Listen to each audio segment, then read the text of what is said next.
ഓം നമോ ഭഗവതേ വാസുദേവായ. ഓം ശ്രീകൃഷ്ണായ നമഃ. അഭിവന്ദ്യരായ എല്ലാ ഗുരുജനങ്ങൾക്കും എൻ്റെ വിനീതമായ നമസ്കാരം. ശ്രീമദ് ഭാഗവത ക്ലാസ്സിലേക്ക് ഏവർക്കും സ്വാഗതം. ശ്രീമദ് ഭാഗവതം പ്രഥമ സ്കന്ധത്തിലെ 6-ാമത്തെ അധ്യായത്തിലെ 25 വരെയുള്ള ശ്ലോകങ്ങൾ കഴിഞ്ഞ ക്ലാസ്സിൽ പഠിച്ചു. 26-ാമത്തെ ശ്ലോകം പാരായണം ചെയ്യാം. ഏതാവദുക്ത്വാ വരരാമതന്മഹത് ഭൂതം നവോലിംഗമലിംഗമീശ്വരം അഹം ച തസ്മൈ മഹതാം മഹീയസേ ശീഷ്ണാവനാമം വിദധേനുകമ്പിതഃ. നഭോലിംഗം, നഭസ്സിൽ മൂർത്തിയോട് കൂടിയത്.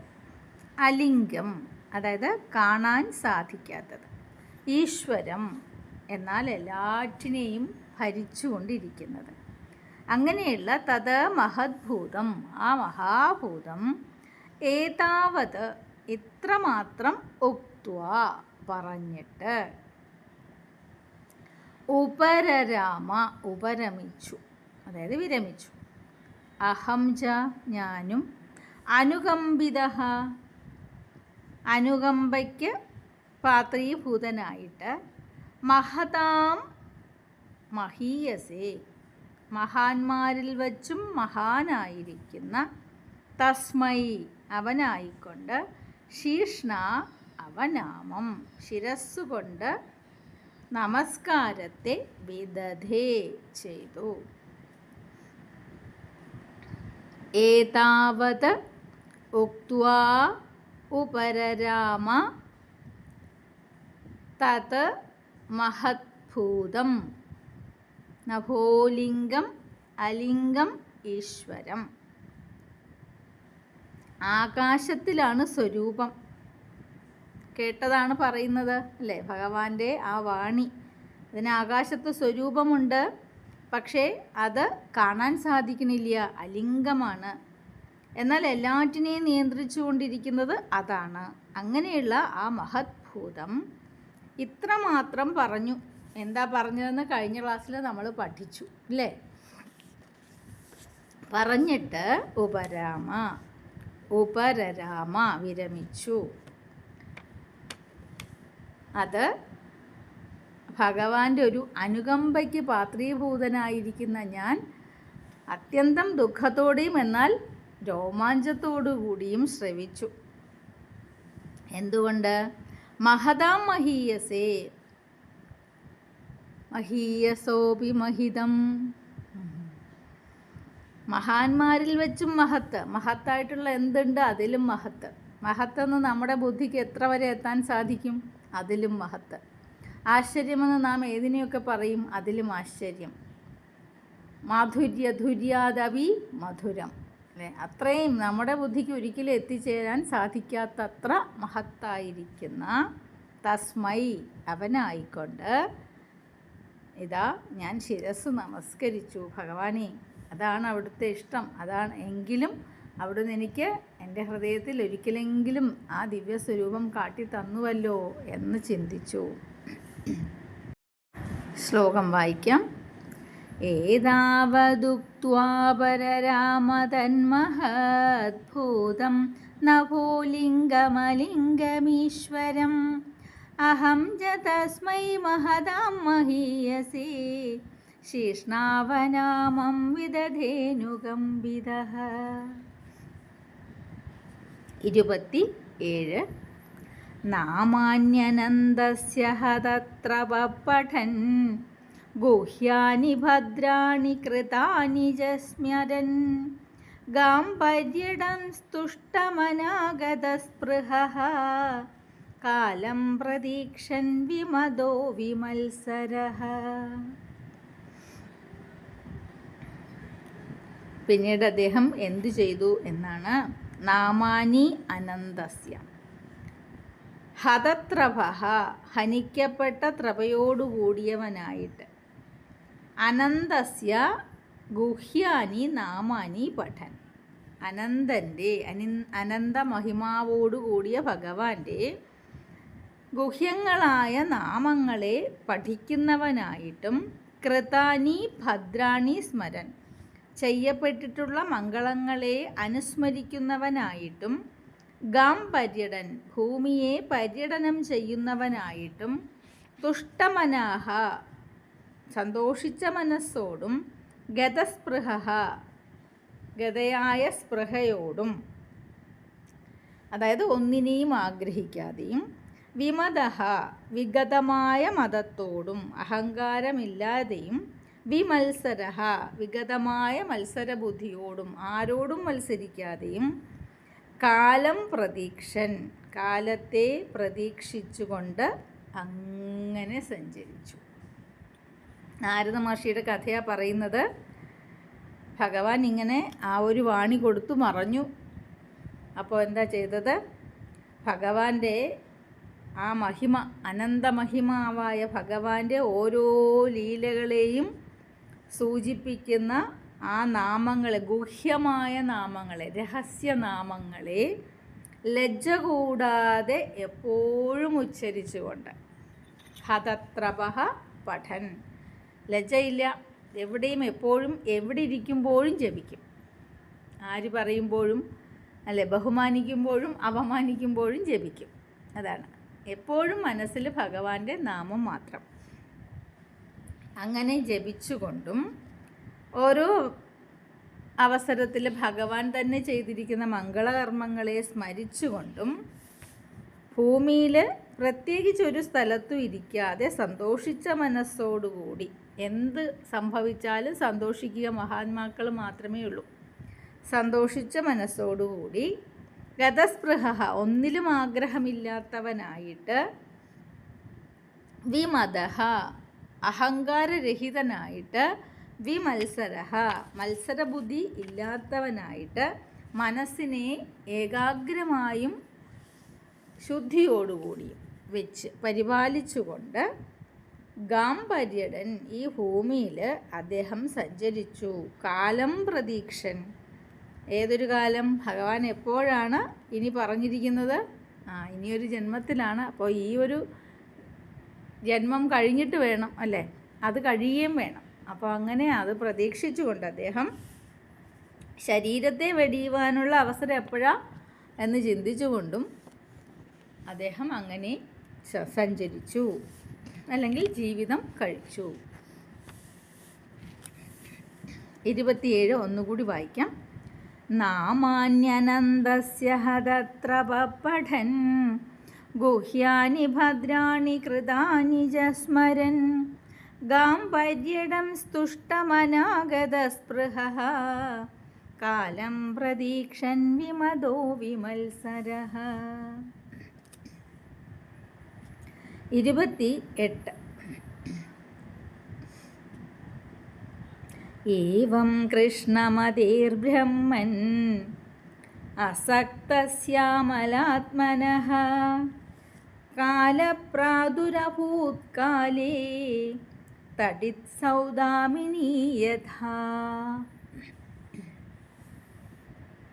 ഹേ ബ്രഹ്മൻ, അല്ലയോ ബ്രാഹ്മണ ശ്രേഷ്ഠ, ഏവം ഇപ്രകാരം കൃഷ്ണമതേഹേ കൃഷ്ണനിൽ മതിയോടുകൂടിയും, കൃഷ്ണനിൽ ബുദ്ധിയെ ഉറപ്പിച്ച്, അസക്തസ്യ സംഘമില്ലാതെയും, അമലാത്മനഃ മാലിന്യമില്ലാത്ത മനസ്സോടുകൂടിയും ഇരിക്കുന്ന എൻ്റെ കാലേ കാലമെത്തിയപ്പോൾ, കാലഹ സൗദാമിനി തടിത്ത് യഥാ പ്രാദുരഭൂത്, കാലൻ സൗദാമിനി മേഘമാലയിൽ നിന്നുണ്ടാകുന്ന തടിത്ത് മിന്നലെന്ന പോലെ ആവിർഭവിച്ചു. ഹേ ബ്രാഹ്മണ ശ്രേഷ്ഠ, ഇങ്ങനെ ഭഗവാനിൽ തന്നെ ഏകാഗ്രമായിട്ട് ബുദ്ധിയെ ഉറപ്പിച്ചു നിർത്തി, മറ്റു യാതൊന്നിലും ആഗ്രഹമില്ലാതെ കാമാദികളായിരിക്കുന്ന വാസനകളുടെ മാലിന്യത്തിൽ നിന്ന് എൻ്റെ മനസ്സിനെ മുക്തമാക്കി വെച്ച്, ഏറ്റവും ശോഭനമായ മനസ്സോടുകൂടിയും സന്തോഷത്തോടുകൂടിയും ഇരിക്കുന്ന എൻ്റെ അരികിലേക്ക് യദൃച്ഛയാ മേഘമാലയിൽ നിന്ന് മിന്നൽ പൊട്ടിപ്പുറപ്പെടും പോലെ ആ കാലനും പ്രത്യക്ഷമായി വന്നു എന്നാണ്. ഏവം കൃഷ്ണമതേർബ്രഹ്മൻ അസക്തസ്യാമലാത്മനഃ കാലപ്രാദുരഭൂത്കാലേ തടിത്സൗദാമിനീ യഥാ. 29 പ്രയുജ്യമാനേ മയി താം ശുദ്ധാം ഭാഗവതീം തനും ആരബ്ധകർമ്മ നിർവാണോ ന്യപതത് പാഞ്ചഭൗതികഃ.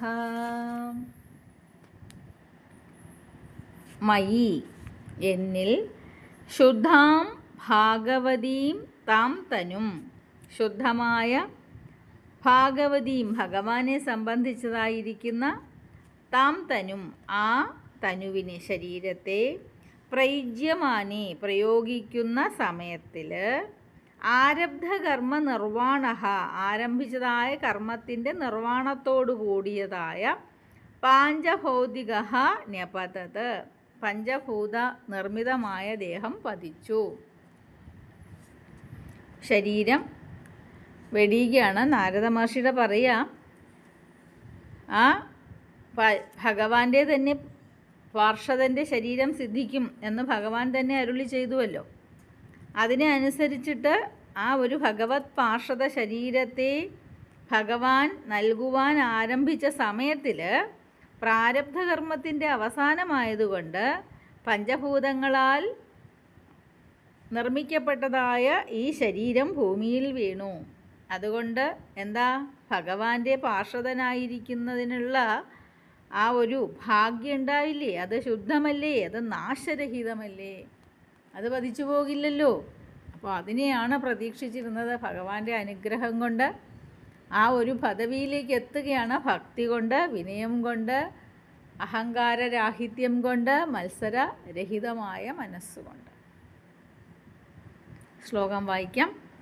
പ്രയുജ്യമാനേ മയി താം ശുദ്ധാം ഭാഗവതീം തനും ആരബ്ധകർമ്മ നിർവാണോ നപതത് പാഞ്ചഭൗതികഃ.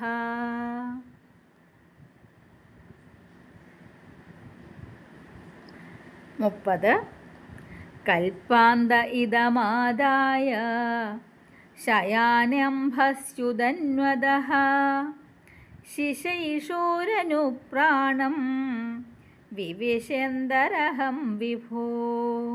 കൽപ്പാന്തേ കൽപ്പാവസാനത്തിൽ ഇതം ആദായ ഇതിനെ ആദാനം ചെയ്തിട്ട് ഉദന്വദഃ സമുദ്രത്തിൻ്റെ അംഭസി ജലത്തിൽ ശയാനീ ശയിച്ചിരിക്കുന്നവനിൽ ശിശയിഷോഹോ ശയിക്കുവാൻ ആഗ്രഹിക്കുന്ന വിഭോഹോ അനുപ്രാണം ബ്രഹ്മാവിൻ്റെ പ്രാണനോടുകൂടെ അന്തഃ അഹം വിവിശേ ഉള്ളിൽ ഞാൻ പ്രവേശിച്ചു. പറയാ, കൽപ്പാവസാനത്തിൽ 3 ലോകങ്ങളെയും സംഹരിച്ചിട്ട് ഏകാർണവേ ഒരേ ഒരു അർണവമായിരിക്കുന്ന സമയത്ത് ശയിച്ചുകൊണ്ടിരിക്കുന്ന ശ്രീനാരായണനിൽ ശയിക്കുവാൻ ആഗ്രഹിക്കുന്ന വിഭുവായിരിക്കുന്ന ബ്രഹ്മാവിൻ്റെ ശ്വാസവായുവിനോടുകൂടെ ഞാൻ ഉള്ളിലേക്ക് പ്രവേശിച്ചു.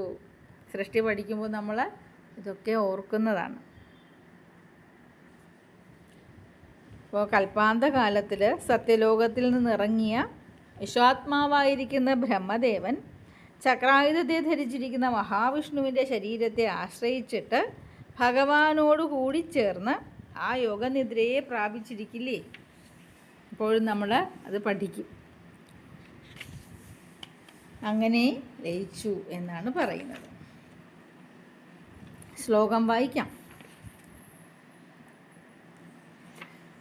കൽപ്പാന്ത ഇദമാദായ ശയാനംഭസ്യുതന്വദഃ ശിശൈഷോരനുപ്രാണം വിവിശേന്ദരഹം വിഭോ.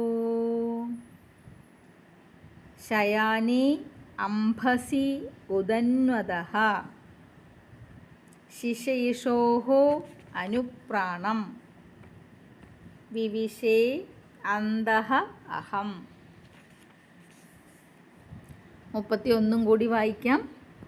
സഹസ്രയുഗപര്യന്ത ഉദ്ധായേദം സിസൃക്ഷതഃ മരീചിമിശ്രാ ഋഷയഃ പ്രാണേഭ്യോഹം ജജ്ഞിരേ. സഹസ്രയുഗപര്യന്തത്തിൽ ഉദ്ധാനം ചെയ്തിട്ട് ഇതം സിസൃക്ഷതഃ ഇതിനെ സൃഷ്ടിക്കുവാൻ ആഗ്രഹിക്കുന്നവൻ്റെ പ്രാണേഭ്യ ഇന്ദ്രിയങ്ങളിൽ നിന്ന് മരീചിമിശ്രാഹ ഋഷയഃ അഹം ച ജജ്ഞിരേ മരീചി മുതലായ ഋഷിവര്യന്മാരും ഞാനും ജനിച്ചു. 1000 ചതുർയുഗങ്ങൾ അങ്ങനെ കഴിയാണ് ആണ് സഹസ്രയുഗ പര്യന്തം. ആ 1000 ചതുർയുഗങ്ങൾ പ്രളയമാണെങ്കിൽ അത്രയും കഴിഞ്ഞിട്ട് അതിൻ്റെ അവസാനത്തിൽ നിദ്രയിൽ നിന്ന് ഉണരുകയാണ്. ഉണർന്ന് ബ്രഹ്മദേവൻ നോക്കുമ്പോൾ സൃഷ്ടിയാണല്ലോ അടുത്ത കർമ്മം അല്ലേ. അപ്പോൾ സൃഷ്ടിക്കുവാൻ ത്രൈലോകങ്ങളെയും സൃഷ്ടിക്കുവാൻ ആഗ്രഹിച്ചു കൊണ്ടിരിക്കുന്ന ബ്രഹ്മാവിൻ്റെ ഓരോ ഇന്ദ്രിയങ്ങളിൽ നിന്നാണ് ഓരോന്ന് ജനിക്കുന്നത്. അങ്ങനെ ഓരോ ഇന്ദ്രിയങ്ങളിൽ നിന്ന് മരീചി മുതലായ ഋഷിവര്യന്മാർ ജനിച്ചു, ഞാനും ജനിച്ചു എന്ന് പറയും. ശ്ലോകം വായിക്കാം. സഹസ്രയുഗപര്യന്ത ഉദ്ധായേദം സിസൃക്ഷതഃ മരീചിമിശ്രാ ഋഷയഃ പ്രാണേഭ്യോഹം ജജ്ഞിരേ. ശ്ലോകത്തിൽ സഹസ്രയുഗപര്യന്ത എന്നാണ് ഉള്ളത്. അത് സന്ധിവിച്ഛേദം ചെയ്യുമ്പോൾ സഹസ്രയുഗപര്യന്തേ എന്നായി മാറും. ശ്ലോകം വായിക്കുമ്പോൾ പര്യന്തേ വായിക്കണ്ട. പിന്നെ ഉദ്ധായ ഇതം സന്ധി ചെയ്യുന്നത്. മരീചിമിശ്ര ശ്ലോകത്തിൽ അത്രയേ കാണുള്ളൂ. പക്ഷെ സന്ധി ചെയ്യുമ്പോൾ വിസർഗം ചേർക്കും. മനസ്സിലാകുമെന്ന് വിശ്വസിക്കുന്നു. ഭക്തജനങ്ങൾക്ക് ഈ ഒരു ക്ലാസ് പ്രയോജനപ്പെടുന്നുവെങ്കിൽ തീർച്ചയായിട്ടും ലൈക്ക് ചെയ്തും ഷെയർ ചെയ്തും കമൻറ്റ് ചെയ്തും അനുഗ്രഹിക്കണം. എല്ലാ പ്രാർത്ഥനകളും അനുഗ്രഹങ്ങളും എപ്പോഴും ഉണ്ടാകണമെന്ന് പ്രാർത്ഥിച്ചുകൊണ്ട് ഈ എളിയ വാക്കുകളെ ഭഗവത് പാദങ്ങളിൽ സമർപ്പിക്കുന്നു. അടുത്ത ക്ലാസ്സിൽ കാണാം. നമസ്തേ.